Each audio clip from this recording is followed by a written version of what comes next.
Life Unrehearsed on CJD 800, brought to you by alavida.ca. Celebrate a life well lived before or after death. Good afternoon on a soggy Sunday. Welcome to Life Unrehearsed. This is a show about the ins and outs of family life. It might be about your parents, maybe yourselves, or even the kids. We're here to discuss these topics, and we're going to navigate you through it all. My name is Matt DelVecchio. I specialize in free retirement home search and senior transition support. And I'm here with my new co-host, Corrie Sirota, clinical social worker and psychotherapist specializing in grief and loss. Now, coming right up, are you a caregiver? Are you taking care of a loved one, maybe a spouse, a parent, a disabled or special needs child? Maybe you might be thinking you will be a caregiver one day. Well, you're not alone. Believe it or not, there's about 8 million Canadians that are caregivers. That's about 28% of the population. It's amazing and not an easy job. Most likely you didn't ask for it. Very often you didn't have any formal training and you were thrown into it.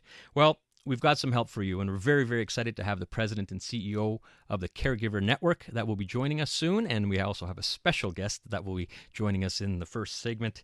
But first, Corrie's back from Chicago and in studio. How are you? I am really good. It's great to be back. I did come back from Chicago learning lots of stuff from the National Bereavement Conference, and I also came back with a new voice. I was going to say, did you get coached by Demi Moore or anything? You got the Demi Moore sexy voice going on for us. I'm thinking Demi Moore or Roger Moore. I don't know which one it is, but it is what it is, and I'm glad to be here, especially this week. Matt, I got to ask you, Halloween's coming up. What are you going to be? Oh, God, we always get stressed for costumes, but my wife and I are probably going to go as Sonny and Cher is what we're going to be talking. Oh, look at this. We get a little music. I got you, babe. Look at Dave on Master Control. He's got it under control with little Sonny and Cher. Yeah, you know what? My comparison is I got his height. That's about it. Someone argue his nose, but that's it. I was going to ask you, are you Sonny or Cher? Not definitely Sonny. But what the real costume is this weekend? We had my dad's 75th birthday, in fact, and we dressed our 7-month-old puppy Great Dane, who is 85 pounds now, and we put this puppet cowboy around his body. And he just ran around the front yard with this poor little cowboy hanging on for dear life. So we videotaped that, and it was something else. Now, that was probably the best costume we've seen so far. Oh, you know what? I would really love to see that. Can you please post that on our Life Unrehearsed Facebook page? I got to see that. You know what? That's a gotta look at that. That's a very good idea. Okay, after the show, we'll post that. It is pretty funny. A great show, as I mentioned, on the first half. Corrie, what do we have going on in the second half? Well, on the second half, we are going to look at the concept of glossophobia. I don't know if anybody knows what that is. I certainly did not. It's actually the fear of public speaking. And clearly, you and Matt, we don't suffer from it. However, there are at least 75% of people suffer from or experience this fear of public speaking. So we have an amazing in-house guest, Suzanna Baum, who is a public speaking trainer, coach, and keynote speaker. And she's going to talk all about it and tell us how we can perhaps even overcome some of it. No pressure there. No, that will be very interesting. Looking forward to have Suzanna on the show. Now, let's get right into it. Our first guest, and I will say guest, is Mark Stolow. He's the president and CEO of the Caregiver Network and an amazing caregiver support community called Huddol. We also have our special guest, Elie Haroun. Did I say that right, Elie? Correct. I get that right. He will be joining us just after traffic, talking about how personal story he has and how he can help from a caregiver perspective. So we're very much looking forward to you. So Mark and Elie, welcome to the show. Thanks for having us. Mark, I talked about the Caregiver Network. Maybe just could you explain what is the Caregiver Network? Yeah, the Caregiver Network's been around since 2004, and we do distance learning for family caregivers. So we give them access to training and support through web-based learning, and we've been doing that for the last 13 years. And the next big innovation in our work, as you mentioned, is Huddol, Huddol.com, spelled Huddol, a little bit of a unique spelling. So if people want to check out Huddol.com, they can. And that's like an entirely new innovation in how we're supporting caregivers through virtual communities by bringing them together and also connecting them to a whole network of experts. Okay, so I understand that this week coming up is Caregiver Week in Quebec. November 5th to 12th in Quebec is Caregivers Week. So it's a week about recognizing and honoring, as Matt was saying, your listeners, people out there who are caring for a family member who's not well, and that could be a spouse, it could be an aging parent, it could be a child. And it's really about honoring and recognizing the fact that these caregivers do so much to support our healthcare system, do so much day to day to make sure that their family members are well, supported, safe, and it's just an enormous job. I mean, it's day-to-day care, it's supervision, it's coordinating care, it's ensuring that their nutritional needs are met. It's massive, and it's a growing phenomenon. It's the mind numbers are mind-boggling too. Yeah. It's 1 in 4 homes, I think, in 1 in 4 in Quebec. Yeah, and just the fact that we're even here on air talking about it is part of what we need to achieve in terms of recognizing the important role of caregivers, because a lot of the time they didn't ask for it, and they're doing the best they can. They're winging it, and if we can give a bit of a formal knowledge and education, which is what I think you're trying to achieve here, aren't you? Yeah, we're trying to make sure that caregivers are supported in this process. I mean, Elie will talk a bit later about what his experience was like as a caregiver. I've been a caregiver. I rarely meet anyone who hasn't been a caregiver, and what they can tell you is this is tough. It's tough to watch a family member go through an experience of suffering. It's tough to understand what to do about it. It's tough to access the healthcare system, which is bogged down and complicated.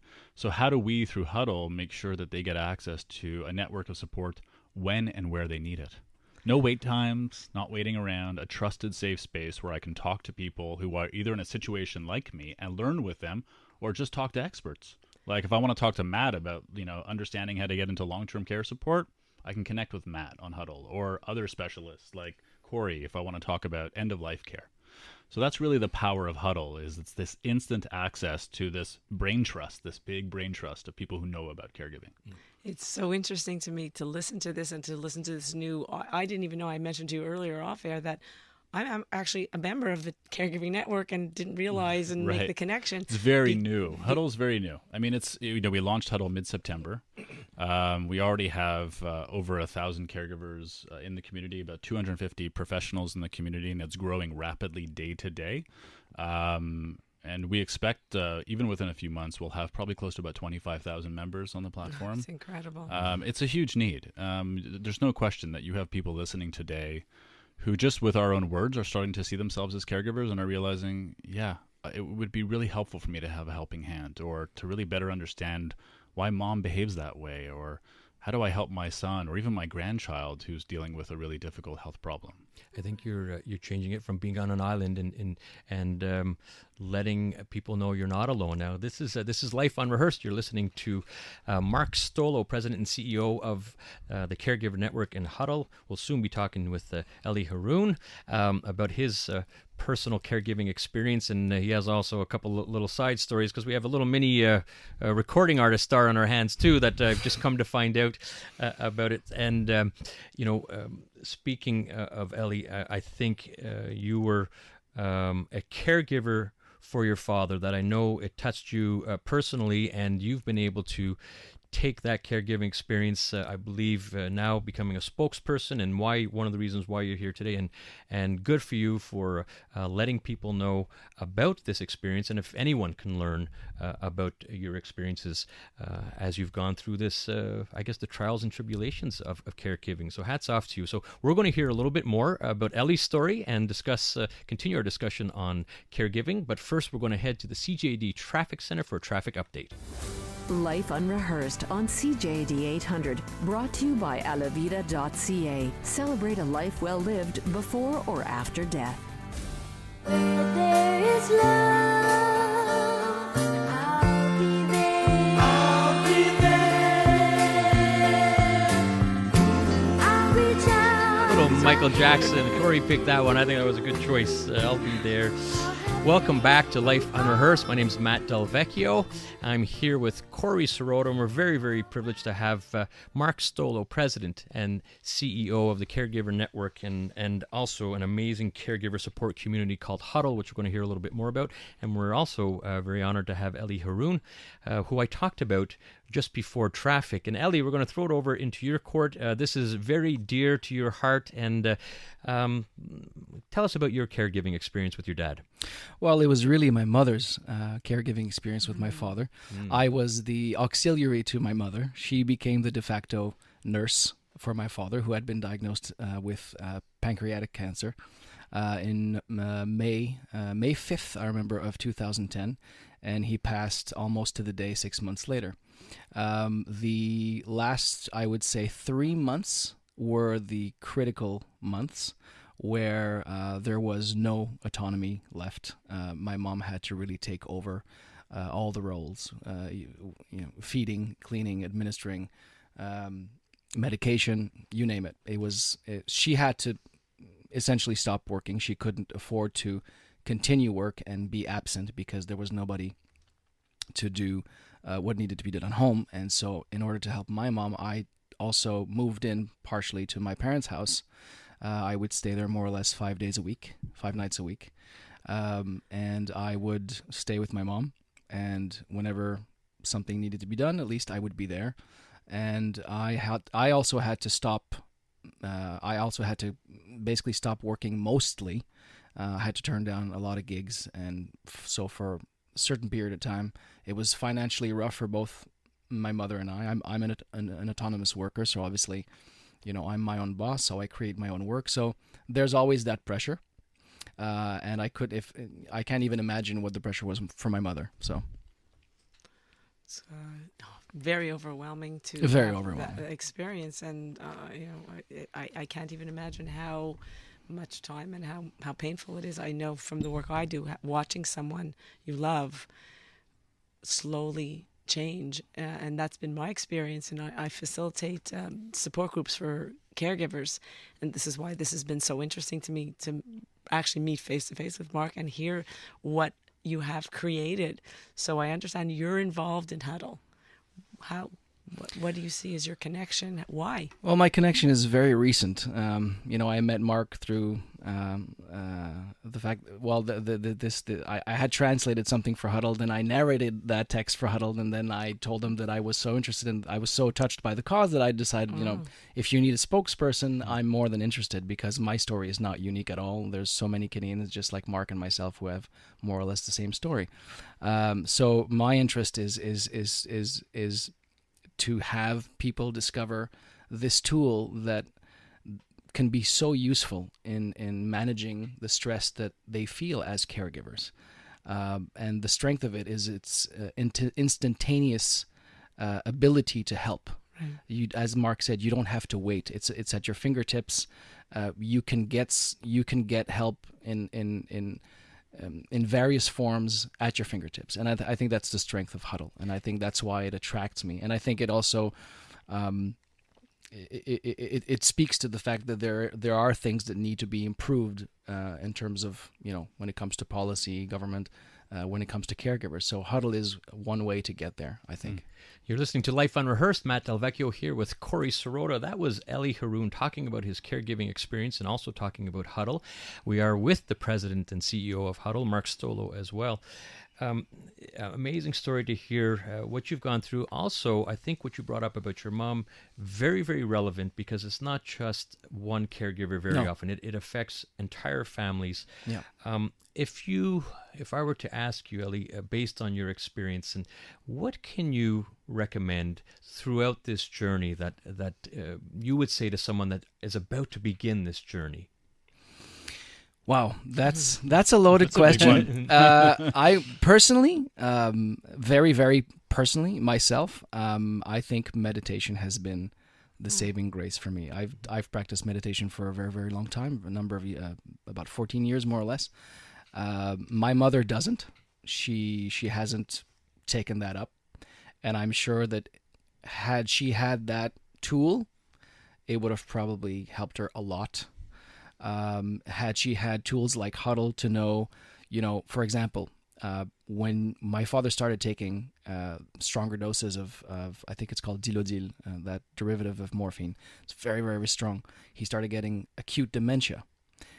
Had we had at the time some tool like Huddle, we could have looked it up and talked to medical specialists and see that the dementia is medically related, like it's medication related. And there was a point where my father he didn't recognize me anymore. He didn't know that I was his son. And he would, and that was very traumatizing. So if I had those tools, I would have. It took weeks for the doctor to come to our house, the palliative doctor, to come to our house and finally say, "Don't worry, that's the medication talking." Elie Elie gives two really good examples. So, for example, had Elie and his mom come to Huddle, we have Alzheimer's support communities on Huddle. We have a community dedicated to talking about mindfulness and how to use meditative practice to ease stress and suffering. So we're trying to really build a really well-rounded ecosystem so people like Elie or your listeners can come into an environment and really just get access to a range of help and things that are going to provide practical solutions to help them navigate the experience. So I this experience, from my experience in working with caregivers, I've seen a lot of different emotions come out and be expressed. So everything from anger and sadness, of course, to tremendous guilt. Right. Can you speak to that? Yeah, caregiving is the purest form of life unrehearsed because no one prepares you for this. And we all have these hopes and dreams about what our life is going to look like, and then someone gets sick and it turns things inside out. And that experience of turning things inside out also turns caregivers in on themselves. The shame, the embarrassment, the feeling of hopelessness that comes with watching a family member who's experiencing Alzheimer's or end-stage cancer or a child with autism. What do you do with all that feeling of that sense of hopelessness? And it can create feelings of depression and anxiety and one of the things that we say with Huddle is let's break that isolation. People moving through this experience alone, self-enclosed on themselves, that contraction they experience, it makes the journey that much more difficult, that much more overwhelming. What better thing to do than to connect with other people in a community and say, hey, I know what you're going through. I get it. That was Mark Stolow on Life Unrehearsed, and yeah, what a topic for Life Unrehearsed it really is. The whole caregiving and navigating through this difficult time. We're going to talk a little bit more about Huddle. I think a lot of us want to know how we could find out about Huddle. But first, Elie, we got to talk. What you said off here. You have a manager, and for those that don't know Elie, he was on the French equivalent of The Voice called La Voix. Correct. And congratulations for that. And you were saying you have a pretty good manager behind you. Yeah, it's my dad. So he left this plane of existence to go on to another one. And so he manages my career from atop. Just excellent. That's excellent. right. Now, about Huddle. Okay, we've explained it a little bit, and it is in its infancy. It is an amazing community. Mark, can you give the vision as to where you want to bring Huddle? Yeah, so, people go to huddle.com, can come on, and first of all, people have to know it's a safe, trusted space, so they can come on anonymously. So people who are worried about talking about their dad who has Alzheimer's, it's really important that people know that it's a safe, secure space. The future of Huddle is how do we build the largest caregiver support community in this country? And we're well on our way. To your earlier point, there are 8 million Canadians, and that number is low. We know it's much, much higher. So how do we take these people who are wandering the wilderness of care by themselves and bring them together in one powerful change-making space? That's the big vision for Huddle. But it takes a network of professionals and caregivers coming together and saying, hey, together we can make this better. That's why at Huddle we say care better together, because it really is about doing it together. So can you remind me again, what is someone who would go on to Huddle, what would they see or get? Or it's a what good question. Huddle really works simply. At huddle.com, you come in and you start just sharing with us basic information about your care experience. And then what we do is we start smart matching a community to your needs. So we start introducing you to people like you, your peers. Then we introduce you to healthcare experts who can support you. Then we introduce you to our care communities, whether it's a mindfulness community, an Alzheimer's community. So we do a lot of the work for you, matching you to the right network of support. the goal is to try to bring those people to your doorstep and say, hey, this community is here for you. We just got a text in, and I think this summarizes it nicely, because this was a caregiver, a woman who was going through this process in the 90s and just felt she had no support whatsoever. And to this day, she has difficulty functioning with depression about what had happened. And this is why this is so inspirational, Mark and Elie, for you guys to be here with us to tell us that there is a lot of hope and inspiration and knowledge that will become even greater in the months to come. Very, very exciting time. So we really do appreciate you, both of you, Mark and Elie, coming on the show. And can you repeat one more time how to get in touch with you or Huddol? Yeah, so Huddol is HUDDOL.com. Elie is actually on Huddol. More and more, we're bringing him into the mix on Huddol. That's right. So you can also meet Elie on Huddol among the other caregivers that we have there, which is great. So yeah, that's what you'd do. Just go to Huddol.com. Thank you for that. Coming up, we will be discussing with Suzanna Baum why 3/4 of our population have a fear of public speaking and what they can do to help themselves. Now let's head to the CJAD newsroom. Life Unrehearsed on CJD 800, brought to you by alavida.ca. Celebrate a life well lived before or after death. You know you make me wanna kick my heels up and throw my hands up and throw my head back and come on now, don't forget to say you. Little Animal House days as we talk about an upcoming segment on public speaking. My name is Matt DelVecchio. I'm here with Corrie Sirota. This is Life Unrehearsed. I'm a certified professional consultant on aging and owner of Lianis Services, free retirement, home search, and senior transition support. And Corrie is a clinical social worker and psychotherapist specializing in grief and loss. It's amazing, Corrie. The texts haven't stopped since that last segment. So we just want to, again, give the website and the spelling of Huddol. You can go on huddol.com, HUDDOL.com. An amazing community, and we encourage you, if you need some assistance for caregiving, advice, and support. So were you an Animal House fan there, Miss Demi Moore voice? Does it ever bring back memories, some of which I cannot share on, on radio? We want the show to continue, Corrie. That's right. Well, anyways, it does bring back when you hear those songs, and I love when I'm going actually after today. I have a bat mitzvah to go to, and inevitably you'll be hearing that song is going to come on, and people are going to they don't no holds barred. It's fun. Sometimes it's fun to let loose like that. That's right. You got it. So I have to say that in preparing for today, for our session, I looked online and I was, of course, astounded to see the number of people that experience this fear, this phobia of public speaking. In fact, what I saw online was that people fear public speaking greater than they fear death. And that to me was like, wait a sec, think about that for a minute. People would rather be in the casket than give the eulogy? What? Anyway, so here to talk about that today, we are very fortunate to have Suzanna Baum, who's a public speaking trainer, coach, and keynote speaker. And she's going to talk to us about the whole concept of public speaking overall. I also want to mention that she is the 2017 and 2018 president of the Canadian Association of Professional Speakers, the Montreal chapter, and she's also a member of the Global Speakers Federation. So thanks so much, Suzanna, for joining us on the show. Thanks, Corrie. Thank you, Suzanna. Thank you. So first and foremost, let's get this question out. Why are people afraid of public speaking? When you get in front of a room of people, it could go either really well or it can go really, really badly. And unfortunately, most of us tend to feel like it's going to go really, really badly in terms of looking stupid, in terms of being judged by the group, in terms of the effect on your reputation. People are just really afraid of making the mistakes and it being kind of a career limiting move. And it's a very vulnerable place to put yourself in. So it does, it's easier to avoid it in so many cases than to go out and put yourself at risk like that. It's so true. And myself personally, I do a lot of public speaking, a lot of presentations. This Wednesday, I'm at the YMCA doing a presentation with my wife on seniors and downsizing, and the following week I've got a very big presentation at Selection West Island, and I do this quite regularly. But I have to say, Suzanna, you still get the nerves, you still get the butterflies before every presentation. Help me out. What can I do to bring the nerves back down, and what can anyone do to do that?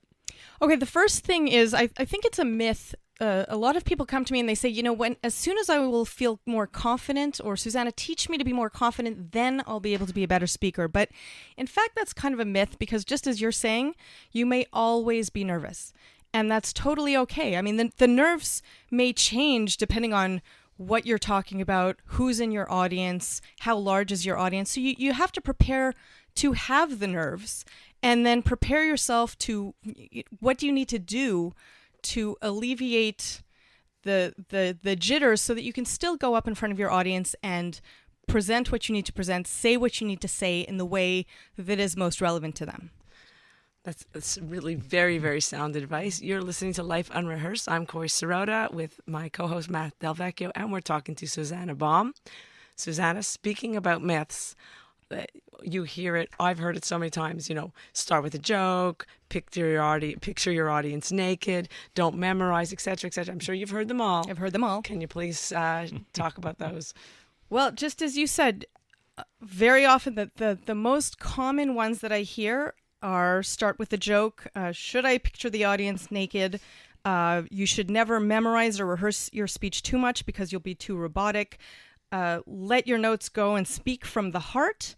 And like I said before, if only I could feel confident, then I would be a good speaker. And then this final myth that really kind of kills me is that those people who feel that they are confident and therefore they don't need any help giving a presentation. And the fact is, it's not necessarily about how you feel as a speaker. That's not the most important part about public speaking. The most important part is how you reach the audience. Is the message you are giving them relevant? Is it meaningful to them? And what kind of value are you delivering to the audience? Because it really should be all about them and not about you. So feeling that your confidence is the most important thing, or your lack of confidence is the most important thing, is actually one of the biggest myths of all. Quite interesting. I've heard that there are many other factors going back to the nerves and why people are afraid of it, but there are steps you can take in actually giving the presentation, and the benefit would be you're less nervous. For example, I've heard, breathing is important, proper preparation. What are some of the important presentation skills that we should absolutely do, which will also help take away the fear? Well, the first thing you need to do is really understand who you are speaking to. So who's going to be in that audience, and what do they need to hear? What is the benefit to them about the message that you're giving? So really, that's the first step. And, I tend to sort of break this in two, is what do you need to do to prepare yourself? And in terms of that, it's preparation of the message, it's analyzing the audience, it's practicing, it's audio recording yourself and then listening back so that you could hear yourself the way an audience would hear you. And then there's the mindset shift, the mindset shift and changing or reframing the way you are approaching the presentation so that you're focusing a little bit less on yourself and again, more on what the audience needs to hear and how can you deliver the most value to the audience. And when you create a speech and create a real structure to the speech, and create this level of engagement that is very targeted towards them, that in effect will help you manage your nerves, because now you're stepping out in front of an audience with something that is engaging and relevant to them, rather than just throwing things up against a wall and hoping it sticks. It makes a lot of sense, and the more you're prepared, I guess the less nervous you are as well. Is there? I talked about breathing a bit. Can you elaborate a little bit on that? I've heard that could be a solution right there. Breathing is important. It will certainly keep you from passing out when you're in front of your audience. You know what? It's the most relevant thing about breathing is not necessarily deep breathing, or you don't have to play these mind games with yourself in order to feel comfortable when you're getting up in front of the audience. Really just tune into what does the audience need to hear? What value do I need to deliver? And when it comes to the breathing, take a couple of good deep breaths well before you get up in front of your audience. Your heart will probably be beating in those 30 seconds right before you get up there. Just be conscious of it. Take your deep breaths before you get up on the stage, and be aware that as soon as your name is called and you're walking up to the front of the room, people are watching you. So don't breathe weirdly or don't have any grand exhales there, because you're on display as of the time your name is called. You're listening to Life Unrehearsed. That's Suzanna Baum, public speaking trainer and coach and keynote speaker. Suzanna, Corrie, and I were both talking in preparing for this. There are some people that they're not going to speak. They're not going to do it. It's got them. And that is not just public speaking, but it could help them out socially even. So we want to talk a little bit more about that in detail. But first, we're going to head to the CJD Traffic Center for a traffic update. Life Unrehearsed on CJD 800, brought to you by alavida.ca. Celebrate a life well lived before or after death.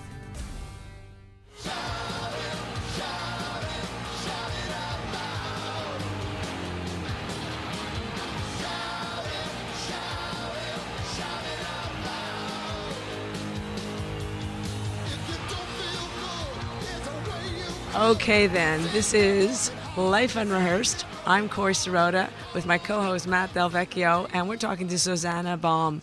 And right before the traffic report, we talked about how people hold themselves back, how, that fear of, I'm not good at it, I can't do it, I hate it.